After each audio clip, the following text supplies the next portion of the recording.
ಇಡೀ ದೇಶವೇ ನರಿಬುದ್ಧಿಯ ಪಾಕ್ಗೆ ಪಾಠ ಕಲಿಸಬೇಕು ಅಂತ ಒತ್ತಾಯ ಮಾಡ್ತಿದ್ರೆ ಕಾಶ್ಮೀರದ ಮಾಜಿ ಮುಖ್ಯಮಂತ್ರಿಯೊಬ್ಬರು ಪಾಕ್ ಸೇನಾಧಿಕಾರಿಯನ್ನ ಹಾಡಿ ಹೊಗಳಿ ವಿವಾದ ಮೈಮೇಲೆ ಎಳೆದುಕೊಂಡಿದ್ದಾರೆ.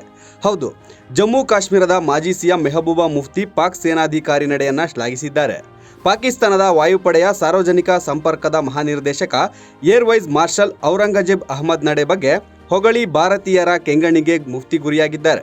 ಈ ಬಗ್ಗೆ ಸೋಷಿಯಲ್ ಮೀಡಿಯಾದಲ್ಲಿ ಬರೆದುಕೊಂಡಿರುವ ಮುಫ್ತಿ ವಿಡಿಯೋಗೆ ಕ್ಯಾಪ್ಷನ್ ಕೊಟ್ಟಿದ್ದಾರೆ.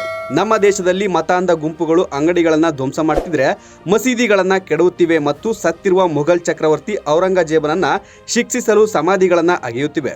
ಗಡಿಯುದ್ದಕ್ಕೂ ಅವನ ಹೆಸರಿನ air vice marshal Aurangzeb Ahmed ತನ್ನ ಪಡೆಗಳಿಗೆ ಯುದ್ಧಕ್ಕಾಗಿ ತರಬೇತಿ ನೀಡುತ್ತಿದ್ದಾರೆ ಅಂತ ಮುಫ್ತಿ ಬರೆದುಕೊಂಡಿದ್ದಾರೆ. ನಮ್ಮ ದೇಶದಲ್ಲೇ ಇದ್ದು ಪಾಕಿಸ್ತಾನವನ್ನ ಹೊಗಳಿದ್ದು ಯಾಕೆ? ನೀವು ಭಾರತದ ಮುಕುಟಮಣಿ ಜಮ್ಮು ಕಾಶ್ಮೀರದ ಮುಖ್ಯಮಂತ್ರಿ ಆದವರು.